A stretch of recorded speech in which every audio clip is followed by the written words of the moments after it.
ठीक है।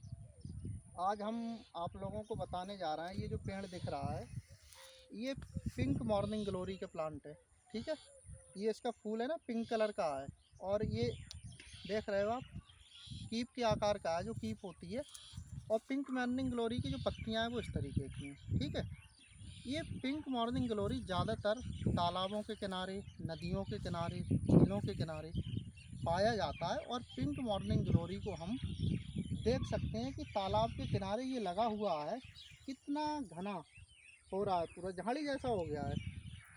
तो पिंक मॉर्निंग ग्लोरी क्या करती है कि इसको हम अगर कहीं हमारे खेत, तालाब, नदी के किनारे है तो इसको लगा देते हैं, तो वहाँ ज़मीन कटने से बच जाती है। ज़मीन कटने का मतलब ये है कि जो पानी होता है वो इसी में टक्कर मारता है और इसी की जड़ों से टकरा के और वापस चला जाता है।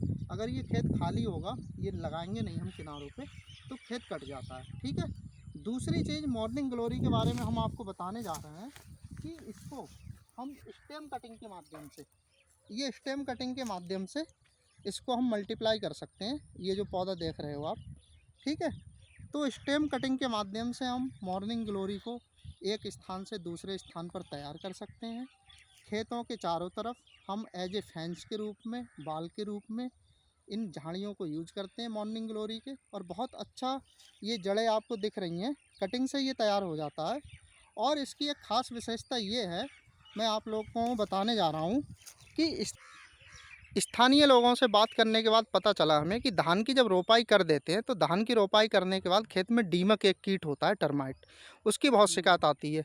तो आप इसको कैसे करते हैं टर्माइट को कंट्रोल? इसमें खेत में गाड़ दो तो इसमें खुक्कल होती है, तो इसमें दीमक भी अंदर भी चली जाती अच्छा, है। इसकी जो लकड़ी जो दिख रही है ये खोखली है। हाँ, अच्छा, इसी के अंदर दीमक चली इसी जाती के है। अंदर धान रोपाई करने के बाद आप इसको लगा देते हैं? लगा देते हैं, दीमक भी ना काटती है।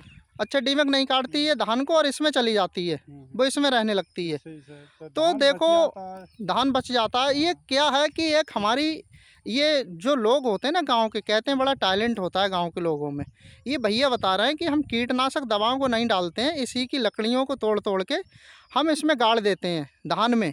धान में जब गाड़ देते हैं तो ये लकड़ी खोखली होने के कारण वो अपना घर समझती है दीमक, तो वो क्या करती है कि इसी के अंदर रहने लगती है और दीमक को काटने से बचा देती है। तो ये तो बड़ा अच्छा उपाय है आपका।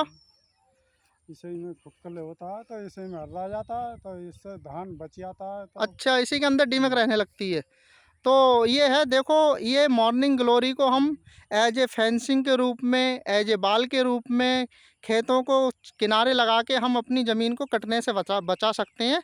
जैसे कि मैं आपको दिखाने जा रहा हूँ, ये हमारा खेत है और खेत के चारों तरफ नदी है, वो ये तालाब है। तालाब के किनारे हमने लगा दिया, ये देख रहे हैं आप, ये खेत की मेड़ है। और ये कितने घने तरीके से यहाँ पर हुई है, इतनी घनी तरीके से हो गई है कि तालाब खेत को नहीं काट पा रही है। ये पूरा देखो कितना पूरा घना हो गया है। इसी तरीके से हमने अपने खेत के चारों तरफ इसको लगा रखा है मॉर्निंग ग्लोरी को। गांव में तो इसे नारी कहते हैं, नारी का पेड़, लेकिन ये साइंटिफिक भाषा में आइपोमिया कार्निया है। इसे मॉर्निंग पिंक ग्लोरी कहते हैं, पिंक ग्लोरी का ये पौधा है। इसका फूल देखो कितना खूबसूरत है। और इसको मल्टीप्लिकेशन करना है तो कटिंग के माध्यम से एक स्थान से दूसरे स्थान पर लगा सकते हैं। ये पौधे हमने खेत जोता है तो ये सारे पौधे तैयार हो गए हैं। इनमें सारे पौधों में जड़ें निकल रही हैं। आप अगर इन्हें देखेंगे तो ये देखो कितनी अच्छी जड़ें निकली हुई हैं। ये पौधा तैयार हो गया है। तो यही है कि कुछ चीज़ें हैं गांव के लोग अपने स्तर से करते हैं और वो इन चीज़ों से अपना फ़ायदा करते हैं। अगर ये खेत के चारों तरफ हमने नहीं लगाई होती तो खेत भी हमारा इस तरीके से जो कट रहा है ना, ये ग्रामीण लोग मट्टी खोदते हैं तो खेत कट जाता है। ये खेत कटने से ही बच गया और एक हरियाली भी है और पूरा खेत हमारा सेफ़ है। इस तरफ का हम जो दिखा रहे हैं, यही है मॉर्निंग ग्लोरी के बारे में आज हमने बताया। और स्थानीय लोगों से जब हमने बात की तो इसकी लकड़ी खोखली होने के कारण खेत में लगने वाली जो टर्माइट है धान के खेत में, वो भी कंट्रोल हो जाती है। बड़ा अच्छा उपाय है। धन्यवाद।